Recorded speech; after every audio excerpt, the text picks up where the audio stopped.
I tried Specter wallet app for 7 days. Here's the shocking truth. When I first downloaded the Specter wallet app, I expected a clunky, developer-focused Bitcoin tool. But after 7 days of using it daily, the shocking truth is that Specter might be one of the most powerful and secure Bitcoin wallets ever built if you know how to use it. On day 1, setup took a bit longer than usual, but that's by design. Specter isn't just a wallet, it's a Bitcoin command center. You can connect it to your own Bitcoin node, ensuring complete privacy and control. No data leaks, no third-party servers, just you and the blockchain. By day 2, I realized this wallet is all about self-sovereignty. Specter supports hardware wallets like Trezor, Ledger and Coldcard, and even lets you create multi-signature setups. That means you can require multiple devices to approve a single transaction, something most people get wrong when they think secure means just having one password.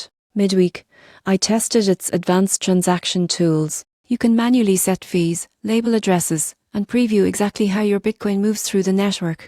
It's not flashy, but it's precise, built for users who value transparency over convenience. By day 5, I felt like I was running my own mini bank. The interface is simple yet incredibly detailed, and the app never once crashed or lagged. After 7 days, the shocking truth was clear. Specter wallet isn't for everyone, but for Bitcoin purists who want full control, it's nearly perfect. It's the kind of wallet that teaches you more about Bitcoin just by using it. If you want ultimate privacy, transparency, and independence, Specter isn't just a wallet, it's your key to financial freedom.